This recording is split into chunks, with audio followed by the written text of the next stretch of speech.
Nassourdine Imavov getting set for his first 5-round main event of his entire career. The former welterweight taking on the former welterweight Kelvin Gastelum. Oh, wait.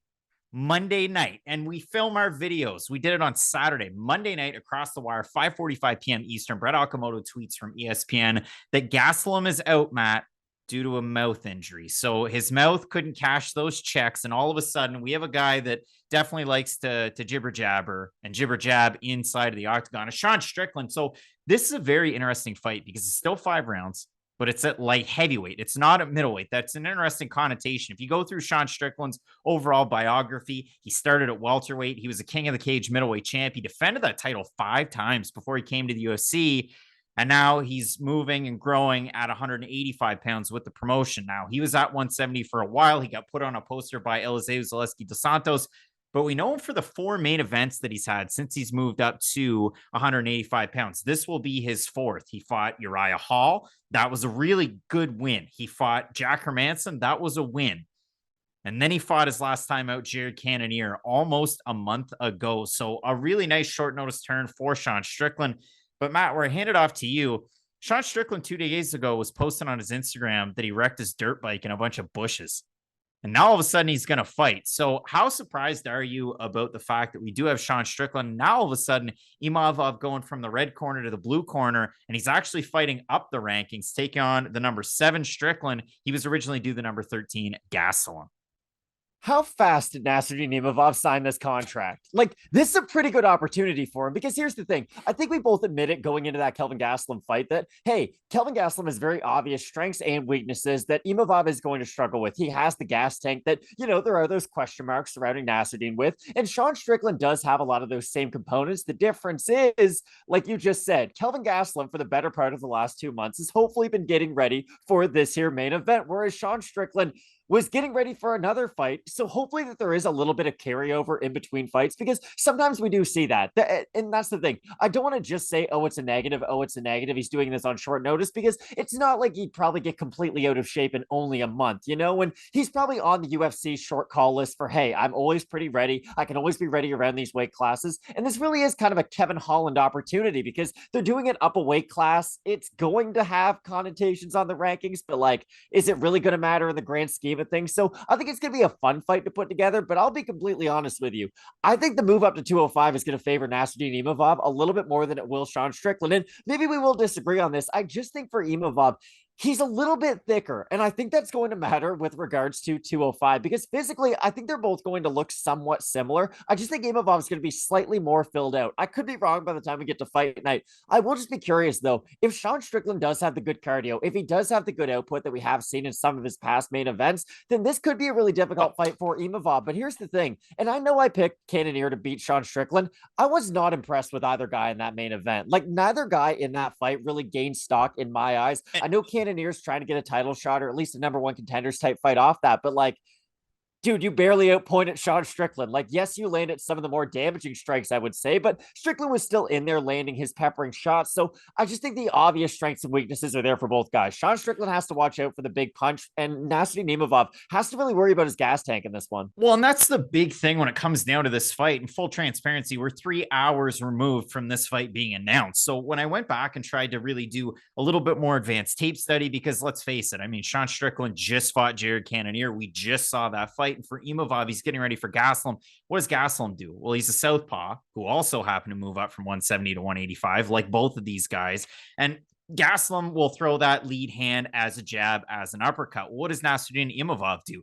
He strikes very well from distance, and he does a good job moving in and out. Sometimes Gastelum can get caught in the mirror to where I'm all the way in, I'm all the way out. I don't know what to do. And then all of a sudden he's starting to get hit with a lot of those hooks. And for Gastelum, for what it's worth, he does defend head kicks very well, but he gets hit by a lot of head kicks because he is a shorter guy at 185 pounds. And you look at it for Imavov, he will throw the occasional head kick. You look at Imavov, though, the most leg kicks he's thrown in his UFC tenure was 5 against Jordan Williams. And you might think, well, okay, to beat Sean Strickland, we saw Jared Cannonier not throw a ton of leg kicks, but the ones that he threw, he made them count, right? And we know Sean Strickland, he's the type of guy that actually does check leg kicks every now and again. But for what it's worth for Strickland, Matt, I went back through and just did a numerical analysis on the 3 main events that he's had. So against Uriah Hall, 186 significant strikes, against Jack Hermanson, 153, and against Jared Cannonier, 152.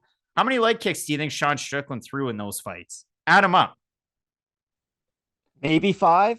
He threw 3 against Hall. He threw 4 against Hermanson. He threw 2 against Cannonier that landed. So for Strickland, we've also seen the same propensity by Nassourdine Imavov. He doesn't handle leg kicks well at all. We saw that in the fight against Ian Heinisch. We saw that a little bit against Joaquin Buckley, but he doesn't have to worry about that with Strickland. And that's something that can really limit his movement.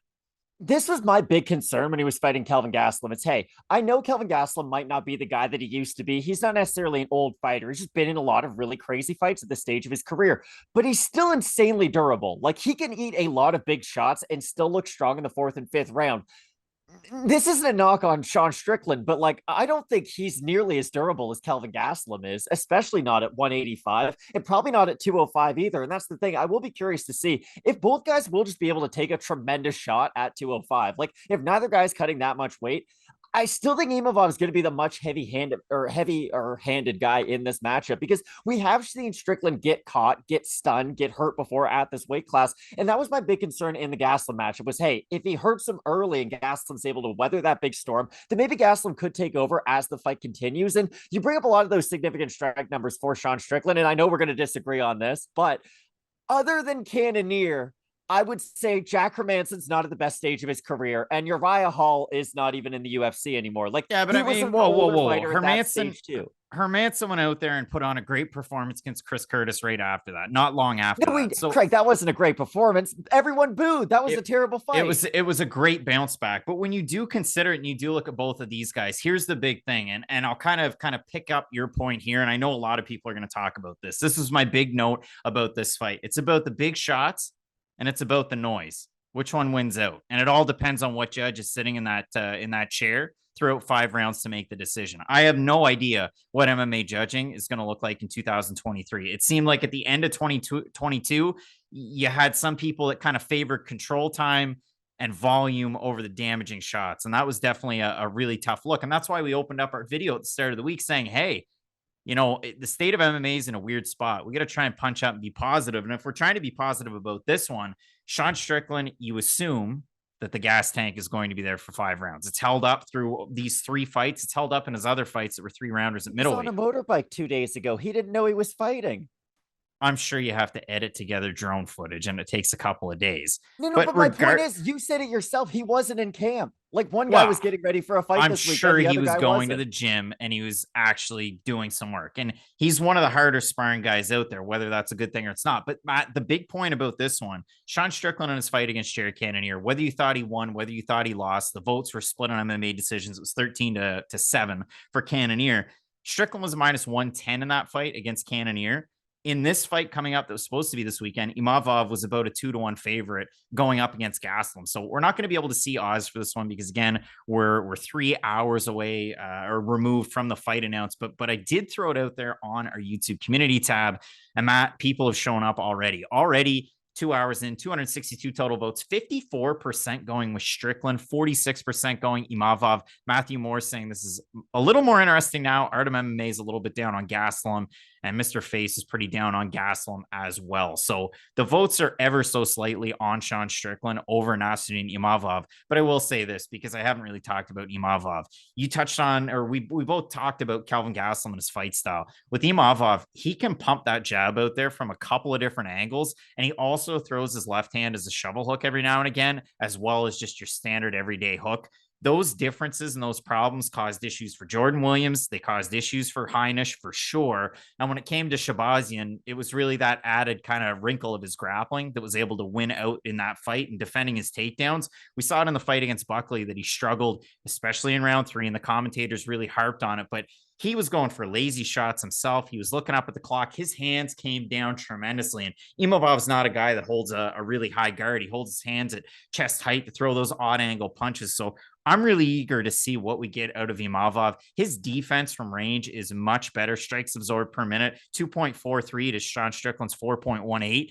That's a huge number. He doesn't take a ton of punishment in his fights. And even in his one loss in the UFC to Phil Hawes, he was just out wrestled and out grappled in that majority decision win. So again, I think we've laid it out for both of these guys, but I'm eager to really get the nuts and bolts of your thoughts on this one. I've got Imavov, if I'm being completely honest. This is my issue that I do have with Sean Strickland and his fighting style, especially in this matchup.